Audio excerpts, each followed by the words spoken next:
وہاں نسب نہیں چلتا، میرے نبی کی غلامی کا سکہ چلتا ہے۔ میرے بھائیو، یہ تبلیغ کا پیغام ہے۔ ہم کسی فرقے کے داعی نہیں، کسی فرقے کے نمائندے نہیں ہیں۔ یہ اسلام کا پیغام ہے کہ اللہ اس کے رسول کے غلام بن جاؤ، اللہ اس کے رسول کی زندگی کو سیکھو بھی صحیح، پھیلاؤ بھی صحیح۔ ساری زندگی دو باتیں ہیں، ایک عبادت ہے، ایک اخلاق ہے۔ عبادت اللہ سے جڑنے کا ذریعہ ہے، وہ معاشرہ ایمانی معاشرہ نہیں ہے جس میں نماز نہ ہو، جس میں نماز نہ ہو، جس گھر میں نماز نہ ہو، وہ گھر ایمان والا نہیں ہے، اسلام والا نہیں ہے۔ جو ماتھا میرے رب کے سامنے نہ جھکتا ہو، یہ نصیبوں والا نہیں ہے، یہ ہارا ہوا ہے، یہ ہارا ہوا ہے۔ میرے بھائیو، میرے نبی کا پیغام دو باتوں میں دنیا سے جاتے ہوئے، الصلاۃ وما ملکت ایمانکم، میری امت ایک نماز نہ چھوڑنا، ایک اللہ کے بندوں سے اچھا سلوک کرنا، نوکروں سے، ماتحتوں سے، غلاموں سے انسان بن کے رہنا دین کی تکمیل ہے۔ حسن اخلاق کے ساتھ، معاف کرنے کے ساتھ، درگزر کرنے کے ساتھ، جو لوگوں کو معاف کرتا ہے اللہ اسے معاف کر دیتا ہے۔ تم نے یہ تو سنا ہوگا، نماز پڑھو گناہ معاف، حج کرو گناہ معاف، روزہ رکھو گناہ معاف، ذکر کرو گناہ معاف، تلاوت کرو گناہ معاف۔ لیکن صرف اگر اتنے ہی پر گناہ معاف ہوتے تو یہ تو بڑے تھوڑے سے کام تھے۔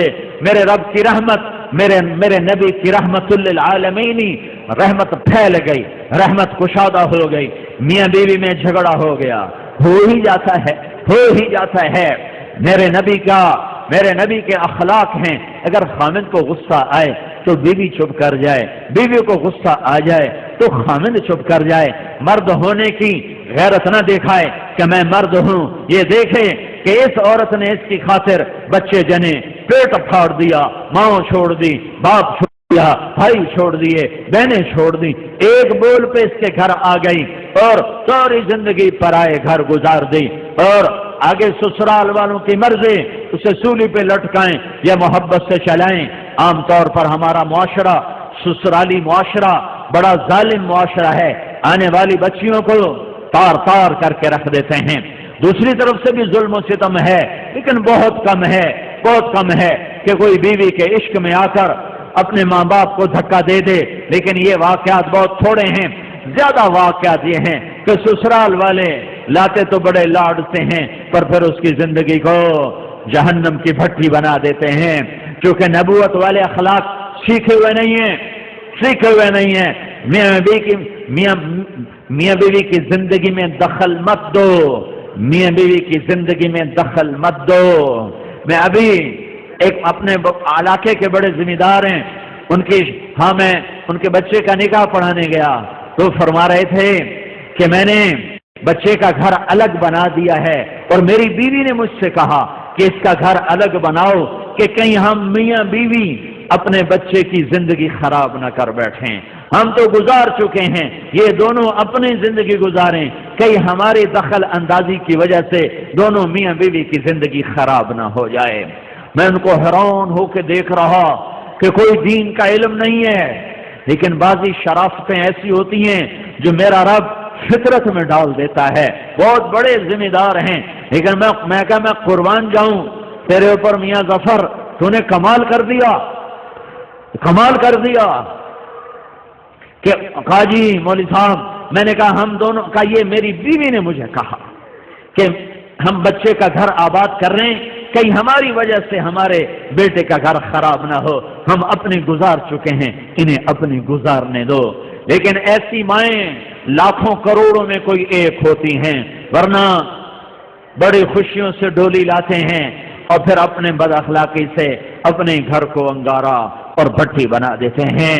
میاں بیوی میں کھٹپٹ ہو گئی، ہو جاتی ہے، ہوتی رہے گی۔ میرا رب کہتا ہے یا ایھا الذین آمنوا ان من ازواجکم واولادکم عدوا لکم فاحذروہم، اے ایمان والو، میاں بیوی بچوں میں کھٹپٹ ہوتی رہے گی، یہ جنت نہیں ہے، دنیا ہے، ہوتی رہے گی۔ لیکن کیا کرنا ہے؟ مٹانا ہے، بڑھانا نہیں، مٹانا ہے، بڑھانا نہیں، روکنا ہے، اٹھانا نہیں ہے۔ کچھ لوگ ایسے بد فطرت ہوتے ہیں کہ وہ لڑکی والوں کو الگ ابھارتے ہیں، کچھ لڑکے والوں کو الگ ابھارتے ہیں اور زندگیوں کو برباد کر کے پھر کہتے ہیں ویکھے کیویں لڑایا، مزے لیتے ہیں۔ اور میرا نبی کہتا ہے اس قسم کے لوگ اللہ کی نظر میں اتنے ناپاک ہیں جیسے پاخانہ ناپاک ہوتا ہے۔ تو میرا اللہ کہہ رہا ہے اگر میاں بیوی میں کھٹ پٹ ہو جائے اور وہ کریں انصاف و تصفح و تغفر، وہ دونوں کریں ایک دوسرے کو معاف اور کریں دلوں کو صاف، اور پھر ایک دوسرے کو دیں ہدایہ اور اپنی محبت کو واپس لے آئیں، فَإِنَّ اللَّهَ غَفُورٌ رَحِيمٌ، تو اتنی بات پر میں ان کے پچھلے سارے گناہ معاف کر دوں گا۔ یہ کبھی سنا ہے تم نے؟ نماز سے گناہ معاف ہوتے ہیں، روزے پر ہوتے ہیں، یہ بھی سن لو کہ میرا اللہ تمہیں محبت کے ساتھ رہنا کتنا پسند کرتا ہے کہ اگر میاں بیوی جھگڑ پڑیں پھر صلح کر لیں تو اللہ تعالیٰ دونوں کے پچھلے گناہ معاف فرما دیتا ہے۔ حضرت علی نے سے فرمایا میرے محبوب نے علی طلاق سے بچنا، جب ناجائز طلاق دی جاتی ہے تو اللہ کا عرش کانپ اٹھتا ہے۔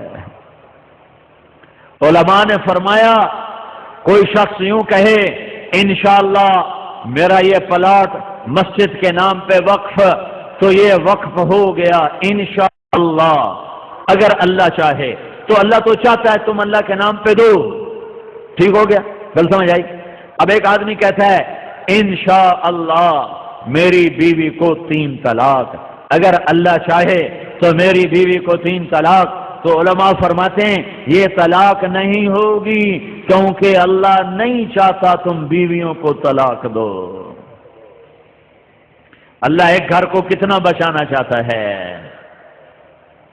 شیطان روزانہ کچہری لگاتا ہے، پھر اپنے شتروغن سے پوچھتا ہے ہاں بھائی کی کر کے آئے ہو؟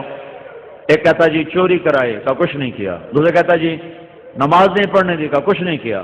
کہا جی میں نے سود کھلا دیا، کہا کچھ نہیں کیا۔ کہا جی میں نے جوئے کا اڈا چلا دیا، کہا کچھ نہیں کیا۔ کہا جی میں نے شراب کا اڈا چلا دیا، کہا کچھ نہیں کیا۔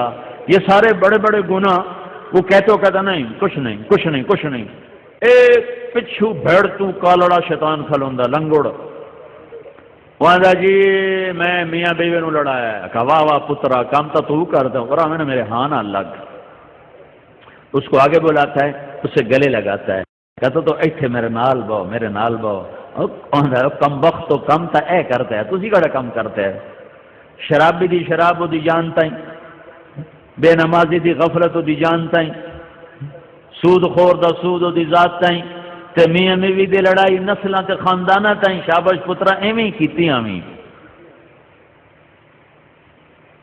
میرے نبی کی زندگی 2 حصوں میں تقسیم ہوتی ہے، ایک کو عبادت کہتے ہیں جس میں نماز سب سے اعلیٰ ہے، یہ حقوق اللہ بھی کہتے ہیں، ایک کو اخلاق کہتے ہیں جس میں معاف کرنا سب سے اعلیٰ ہے، اللہ کے بندوں کے ساتھ زندگی گزارنے کا بھی طریقہ ہے، ایویں نہیں ہے کہ جی میں مرضی پہ کرو۔ پڑوس میرے نبی نے کہا، میرے اللہ نے پڑوس کا اتنا کہا کہ مجھے ڈر لگا کہ کہیں اللہ پڑوسی کو وراثت میں حصہ نہ دے دے۔ درگزر کرنا یہ اسلام کا صحرا ہے، اسلام کی زینت ہے، اسلام کا سب سے خوبصورت عمل ہے۔ میرے نبی نے فرمایا لا تکونوا امعا، اے میری امت